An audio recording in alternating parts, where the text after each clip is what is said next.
नमो बुद्धाय। आज भगवान बुद्ध के धम्म में भगवान बुद्ध अपने दीक्षा क्रम में लोगों को, कुलीनों तथा धार्मिकों को भी अपना धम्म दीक्षा दिया। इस क्रम में उनका पहला उपदेश यश कुलपुत्र की धम्म दीक्षा थी, जो इस प्रकार है। उस समय वाराणसी में यश नाम का एक गृहपति रहता था। वह तरुण था और उसकी आकृति बहुत आकर्षक थी। वह अपने माता पिता को बहुत प्यारा था और बहुत संपन्न था। उसके बहुत से नौकर चाकर थे, बहुत सी पत्नियां थी। उसका सारा समय नाचने गाने, सुरापान करने आदि में ही व्यतीत होता था। वह विलासमय जीवन व्यतीत करता था। कुछ समय बीतने पर उसे विरक्ति ने आ घेरा। उसे इस बेहोशी से कैसे छुटकारा पाए? क्या जो जीवन वह व्यतीत कर रहा था उससे कोई श्रेष्ठतर जीवन भी था? यह न सोच सकने के कारण वह क्या करे? उसने अपने माता पिता का घर छोड़ देने का निश्चय किया। एक रात उसने अपने पिता का घर छोड़ दिया और यूं ही भटकने लगा। वह घूमता घूमता ऋषि पतन की ओर ही चला आया। क्लांत के मारे वह एक जगह बैठा और बैठा बैठा जोर जोर से बड़बड़ाने लगता। मैं कहाँ हूँ? कौन सा रास्ता है? ओह, कितनी परेशानी है, कितना दुख है। वह घटना उसी रात की है जिस दिन तथागत ने ऋषि पतन में पंचवर्गीय भिक्षुओं को अपना उपदेश दिया था। ठीक उसी समय जब यश ऋषि पतन की ओर बढ़ा चला आ रहा था, तथागत, जो कि ऋषि पतन में ही विराजमान थे, बहुत सवेरे उठकर खुली हवा में टहल रहे थे। और तथागत ने देखा कि इस प्रकार के दुखद वचन कहता हुआ यश कुलपुत्र चला आ रहा है।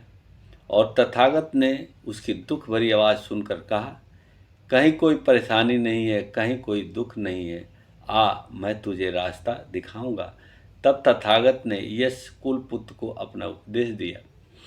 और जब यश ने वह उपदेश सुना, वह हर्षित हुआ, वह प्रमुदित हुआ। उसने अपने सुनहरे जूते छोड़ दिए और जाकर तथागत के पास बैठ उन्हें नमस्कार किया। बुद्ध के वचन हृदयंगम कर यश ने तथागत से प्रार्थना की कि वह उसे अपना शिष्य स्वीकार करे। तब तथागत ने उसे आ कहा और उसे भी भिक्षु धम्म की दीक्षा दे दी। यश के माता पिता बड़े परेशान थे कि यश कहीं चला गया है। पिता यश की खोज में निकले। यश का पिता ठीक उसी जगह से गुजरे जहाँ स्वयं भगवान बुद्ध और भिक्षु वेश में यश कुलपुत्र बैठा था। यश पिता ने तथागत से प्रश्न किया, कृपया कहें कि क्या आपने मेरे पुत्र यश को कहीं देखा है? तथागत का उत्तर था, आर्य, आप अपने पुत्र को देख सकेंगे। यश का पिता आया और अपने पुत्र यश के पास ही बैठा, किंतु उसे पहचान नहीं सका। तथागत ने उसे बताया कि कैसे यश उनके पास आया और कैसे उनका प्रवचन सुनकर वह भिक्षु बन गया है। तब पिता ने अपने पुत्र को पहचान लिया। उसे इस बात से प्रसन्नता हुई कि उसके पुत्र ने शील ग्रहण किए हैं। पुत्र यश का पिता बोला, तुम्हारी माँ तुम्हारे वियोग से दुखी है, घर आकर उसे सुखी करो। तब यश ने तथागत की ओर देखा और तथागत ने यश के पिता से पूछा, गृहपति, क्या तुम यह चाहते हो कि यश फिर गृहस्थ बन जाए और जैसे पहले काम भोग का जीवन व्यतीत करता था वैसा ही अब करे? यश के पिता ने उत्तर दिया, यदि मेरे पुत्र यश को आपके साथ ठहरना ही अच्छा लगता है तो वह आपके साथ ही ठहरे। यश ने एक भिक्षु ही बने रहना ठीक समझा। विदा लेने से पहले यश के पिता ने कहा, भिक्षु संग सहित तथागत मेरे घर पर भोजन करना स्वीकार करें।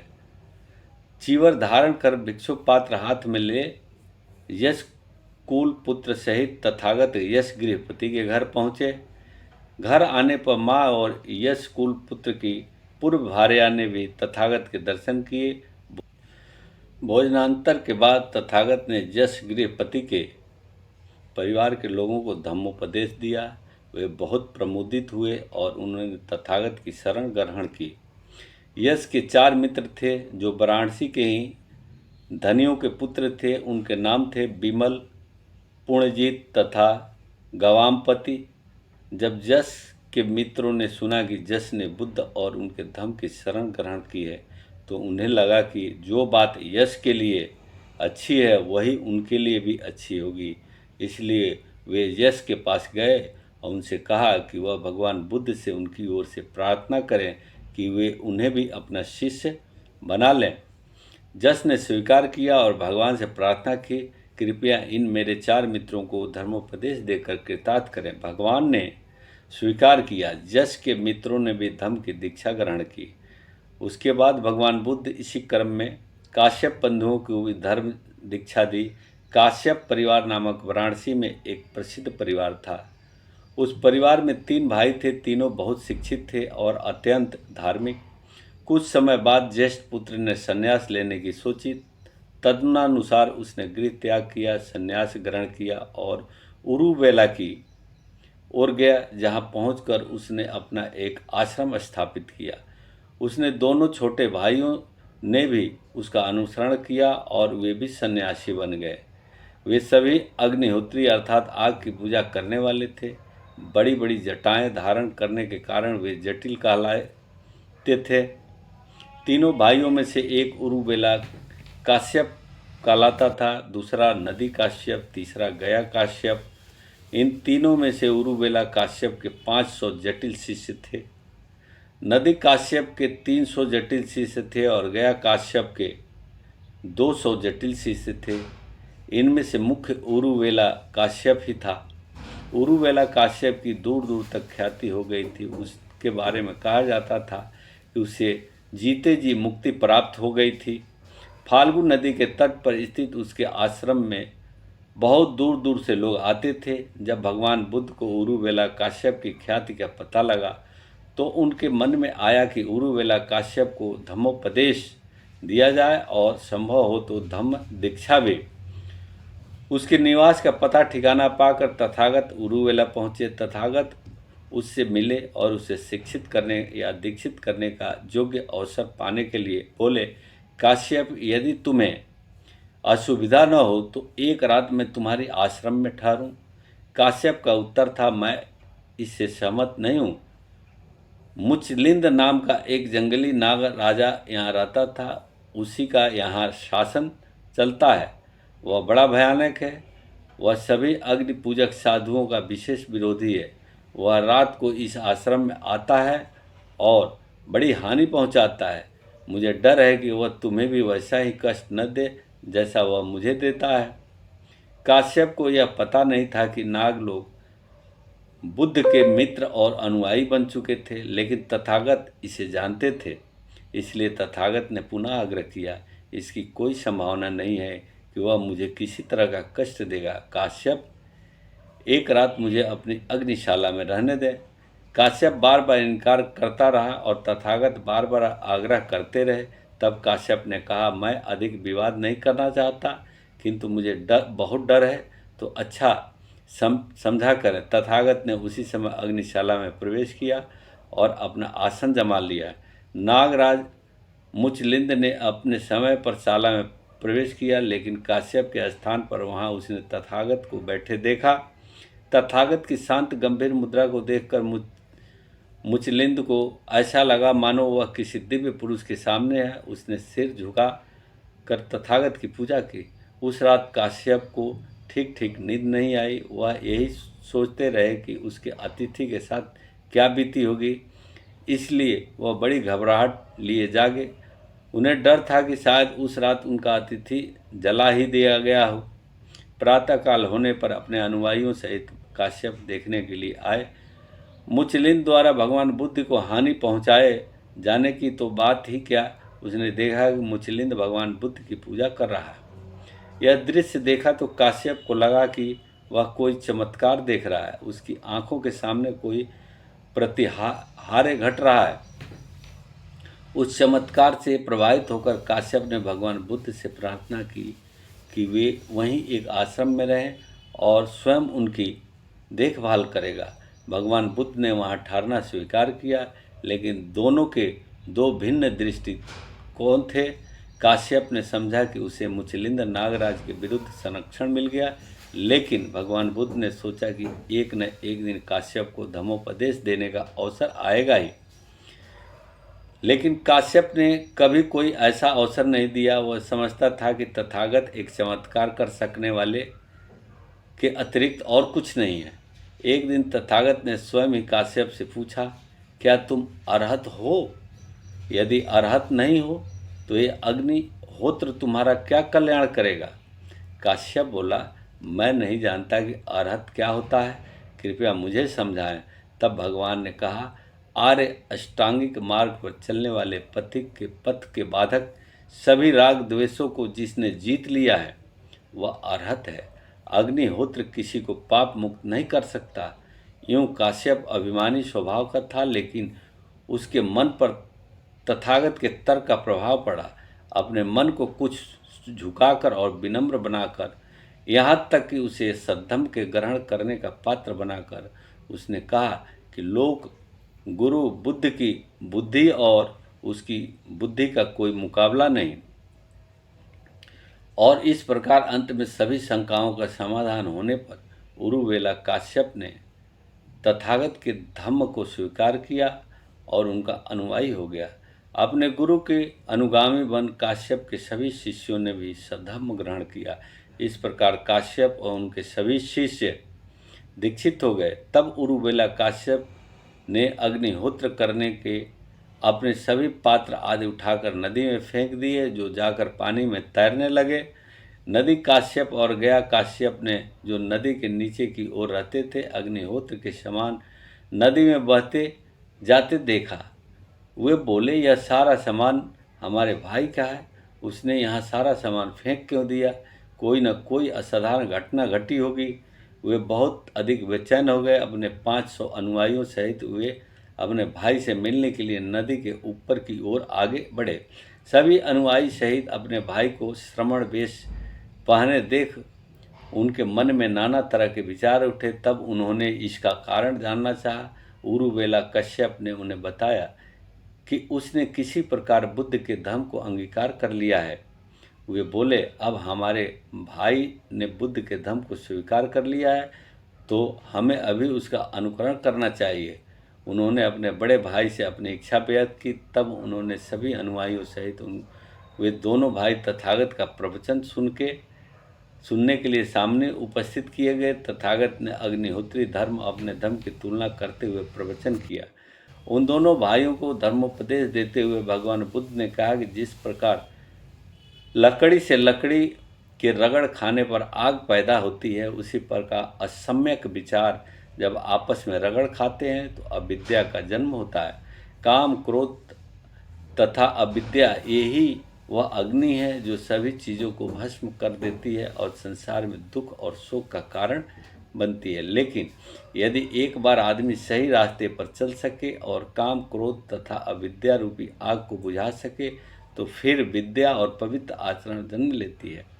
इसलिए जब एक बार आदमी को अकुशल कर्मों से घृणा हो जाती है तो उससे तृष्णा का क्षय होता है। तृष्णा का क्षय करने से ही आदमी श्रमण बनता है। उन बड़े ऋषियों ने जब ये बुद्ध वचन सुने तो अग्निहोत्र से उनकी सर्वथा उपेक्षा हो गई। उन्होंने भी बुद्ध का शिष्यत्व अस्वीकार कर इच्छा जताई। काश्यप बंधुओं की दीक्षा भगवान बुद्ध की बड़ी विजय थी, क्योंकि जनता के मन पर उनका बड़ा प्रभाव था। उसके बाद अपने दीक्षा क्रम में उन्होंने तीसरा दीक्षा सारिपुत्र तथा मोगलयान को दी। जिस समय भगवान बुद्ध राजगृह में निवास करते थे, उसी समय अपने 250 अनुयायियों के साथ संजय नाम का एक प्रसिद्ध परिव्राजक भी वहीं रहता था। उसके शिष्यों में 2 ब्राह्मण तरुण भी थे, सारिपुत्र और मोगलयान। सारिपुत्र और मोगलयान संजय की शिक्षाओं से संतुष्ट न थे और किसी श्रेष्ठतर धर्म की खोज में थे। एक दिन की बात है, पंचवर्गीय भिक्षुओं में से एक भिक्षु अश्वजित पूर्वाह्न में अपना चीवर पहन तथा पात्र और चीवर ले भिक्षाटन करने के लिए राजगृह नगर में प्रवेश हुए। सारिपुत्र पर अश्वजित की गंभीर गतिविधि का बड़ा प्रभाव हुआ। अश्वजित अस्थाविर को देख सारिपुत्र ने सोचा कि निश्चय से यह भिक्षु उन भिक्षुओं में से एक होगा जो संसार में इस पद के योग्य है। यह कैसा होगा यदि मैं इस भिक्षु के पास जाऊं और इससे पूछूं कि मित्र, तुम किसके नाम से प्रवृत्त हुए हो, तुम्हारा गुरु कौन है, तुम किस धर्म का मानते हो। फिर सारिपुत्र ने सोचा, यह समय इस भिक्षु से कुछ पूछने का नहीं है, यह भिक्षाटन के लिए भीतरी आंगन में प्रवेश कर चुका है। कैसा हो यदि सभी अर्थीयों की तरह मैं इस भिक्षु के पीछे पीछे हो लूं। राजगिरी में भिक्षाटन कर चुकने पर अश्वजित स्थविर प्राप्त कर भिक्षा ग्रहण कर वापस लौट गए। तब सारिपुत्र वहीं पहुँचे जहाँ अश्वजित थे। समीप पहुंचकर कुशल क्षेम पूछ एक ओर खड़े हो गए। एक ओर खड़े हुए सारिपुत्र परिव्राजक ने अश्वजित स्थविर से कहा, मित्र, आपकी शक्ल शांत है, आपकी छवि आभापूर्ण है। मित्र, आप किसके नाम से प्रवर्जित हुए हैं, आपका गुरु कौन है, आप किस धर्म को मानते हैं। अश्वजित का उत्तर था, मित्र, निश्चय से जो शाक्य कुल प्रवर्जित महान श्रमण है, मैं उन्हीं के नाम से प्रवर्जित हुआ हूँ। वे ही मेरे गुरु हैं और मैं उन्हीं के धर्म को मानता हूँ। और हे पूज्यवर, आपके गुरु का सिद्धांत क्या है, वह आपको किस बात की शिक्षा देते हैं। मित्र, मैं एक नया ही शिशु हूँ, मुझे प्रवजित हुए थोड़ा ही समय हुआ। मैं अभी अभी कुछ ही समय पूर्व इस धम्म विनय को ग्रहण किया है। मैं विस्तार पूर्वक तो आपको धम्म बता नहीं सकता, लेकिन मैं आपको संक्षेप में ही बताऊंगा। तब परिव्राजक सारिपुत्र ने स्थविर अश्वजित से कहा, मित्र, कम या अधिक आप जितना चाहे मुझे बताएं, लेकिन मुझे उसका सार अवश्य बता दें। मैं सार ही चाहता हूँ, बहुत से सद्धों को लेकर क्या करूँगा। तब अश्वजित ने सारिपुत्र को तथागत की शिक्षाओं का सार बताया, जिसे सारिपुत्र का पूर्ण संतोष हो गया।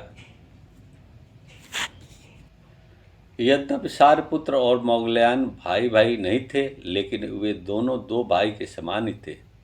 उन्होंने परस्पर एक दूसरे को वचन दे रखा था, जिसे सत्य की पहले प्राप्ति हो वह दूसरे को इसकी सूचना देगा। यही दोनों की आपस की वचनबद्धता थी। तदनुसार सारिपुत्र वहाँ पहुँचे जहाँ मोगलयान थे। उन्हें देखकर मोगलयान ने सारिपुत्र से कहा, मित्र, आपकी शक्ल शांत है, आपकी दबी आभापूर्ण है, तो क्या आपने सत्य प्राप्त कर लिया है। हाँ मित्र, मैंने सत्य प्राप्त कर लिया है। और मित्र, आपने सत्य कैसे पा लिया। तब सारिपुत्र ने वह सारी घटना सुनाई जो उनके और अश्वजित के बीच में घटी थी। तब मोगलयान ने सारिपुत्र से कहा, तो मित्र, हम भगवान तथागत के पास चले ताकि वह हमारी शास्ता बने। सारिपुत्र ने कहा, मित्र, यह जो 250 परिव्राजक यहाँ रहते हैं, वे हमारी ओर ही देखकर यहाँ रहते हैं। इससे पहले कि हम उन्हें छोड़कर जाएं, हमारे लिए उचित है कि हम उन्हें बता दें, वे जो चाहेंगे करेंगे। तब सारिपुत्र और मोगलयान वहाँ गए जहाँ वे थे। उनके पास जाकर उन्होंने कहा, हम महाश्रमण की शरण ग्रहण करने जा रहे हैं, वह महाश्रमण ही हमारे शास्ता हैं।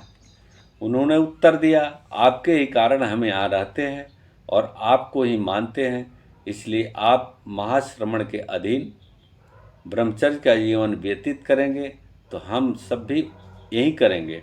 तब सारिपुत्र और मोगलयान संजय के पास गए और पहुंचकर संजय ने कहा, मित्र, हम तथागत की शरण में जाते हैं, वह तथागत ही हमारे शास्ता हैं। संजय बोला, आप मत जाएं, हम तीनों मिलकर इन सब की गुरुवाई करेंगे। दूसरी ओर तीसरी बार भी सारिपुत्र और मोगलयान ने अपनी बात दोहराई। संजय का भी वही उत्तर था।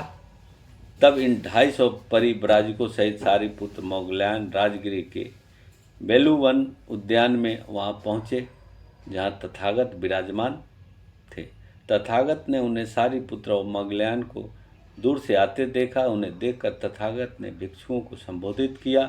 भिक्षुओं ने दो मित्र चले आ रहे थे, सारिपुत्र और मोगलयान, ये दोनों मेरे श्रावक जुगल होंगे। श्रेष्ठ शिष्य जुगल जब हुए वेणुवन पहुँचे तो वह जहाँ तथागत थे वहाँ गए। वहाँ पहुँचकर उन्होंने तथागत के चरणों में सिर से वंदना की और प्रार्थना की, भगवान हमें आपसे प्रबज्या मिले, उपसंपदा मिले। तब भगवान ने धर्म दीक्षा के निश्चित शुद्ध भिक्षाओं आओ ए भिक्षवे कहे और 250 जटाधारियों सहित सारी पुत्र और मोगलायन भगवान बुद्ध की शरण में आए। उसके बाद उन्होंने राजा बिंबिसार की धर्म दीक्षा दिया। राजगिरी मगध नरेश श्रेणिक बिंबिसार की राजधानी थी। जटिलों की इतनी बड़ी संख्या के बुद्ध की शरण में चले जाने से हर किसी की जबान पर तथागत की चर्चा थी। इस प्रकार बिंबिसार को तथागत के नगर में आगमन का पता लग गया। बिंबिसार नरेश ने सोचा, उन कट्टर जटिलों के मत को बदल देना हंसी का खेल नहीं है। निश्चय से वो भगवान होंगे, आहर्त होंगे, सम्यक संबुद्ध होंगे, विद्या और आचरण से युक्त होंगे, सुगति प्राप्त होंगे, लोक के जानकार होंगे, सर्वश्रेष्ठ होंगे, आदमियों के मार्ग दर्शक होंगे, देवताओं और आदमियों के शास्ता होंगे। वे निश्चय से स्वबुद्ध धम्म की दीक्षा दे रहे होंगे। वह आदि में कल्याणकारक, मध्य में कल्याणकारक, अंत में कल्याणकारक धम्म की दीक्षा दे रहे होंगे। वे अर्थों और शब्दों सहित धम्म का ज्ञान करा रहे होंगे। वे पूर्ण परिशुद्ध श्रेष्ठ जीवन प्रकाशित कर रहे होंगे। ऐसे दिव्य पुरुष का दर्शन करना अच्छा है। इस प्रकार मगध के 12 लाख ब्राह्मणों और गृहपतियों के साथ मगध नरेश बिंबिसार जहाँ भगवान थे वहाँ पहुँचे। उनके पास पहुँचे और विनम्रतापूर्वक अभिवादन कर उनके निकट बैठ गए। उन 12 लाख ब्राह्मणों और गृहपतियों में से भी कुछ ने भगवान को विनम्र पूर्वक अभिवादन किया और पास बैठ गए। कुछ ने भगवान का कुशल क्षेम पूछा और निकट बैठ गए। कुछ ने भगवान को हाथ जोड़कर नमस्कार किया और निकट बैठ गए। कुछ ने अपना नाम और गोत्र कहा और भगवान के निकट बैठ गए। कुछ यूं ही चुपचाप समीप बैठ गए। मगध के उन 12 लाख ब्राह्मणों और गृहपतियों ने उरुवेला काश्यप को भी महाश्रमण के भिक्षुओं में देखा। उनमें से कुछ सोचने लगे, क्या उरुवेला काश्यप महाश्रमण की अधीनता में श्रेष्ठ जीवन व्यतीत कर रहा है अथवा महाश्रमण ही उरुवेला में काश्यप की अधीनता में श्रेष्ठ जीवन व्यतीत कर रहे हैं। मगध के उन 12 लाख ब्राह्मणों और गृहपतियों के मन की बात जान तथागत ने उरुवेला काश्यप को संबोधित कर कहा, हे उरुवेलावासी, तूने क्या देखा जो अग्नि परिचर्या छोड़ दी? यह कैसे हुआ कि तूने अग्निहोत्र का परित्याग कर दिया?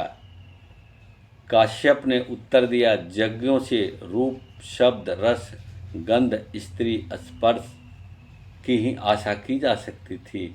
जब मैंने समझ लिया कि मैं वासनामय रूप, रस, शब्द, गंध और स्पर्श और विशुद्ध है, तो फिर मैंने यज्ञ त्याग की कामना नहीं की। लेकिन यदि हर्ज न हो तो यह बताओ कि तुम्हारा यह विचार कैसे बदल गया? तब उरुवेला काश्यप ने अपने स्थान से उठकर अपने कंधे को नंगा किया और भगवान बुद्ध के चरणों में सिर रखकर वंदना की और निवेदन की, मैं शिष्य हूँ, तथागत मेरे शास्ता है। तब मगध के उन असंख्य ब्राह्मणी और गृहपतियों ने जाना कि उरुवेला काश्यप ही महाश्रमण की अधीनता में श्रेष्ठ जीवन व्यतीत कर रहा है। तब मगध के उन 12 लाख ब्राह्मणों और गृहपतियों के मन की बात को जानकर भगवान बुद्ध ने उन्हें धम्मोपदेश दिया।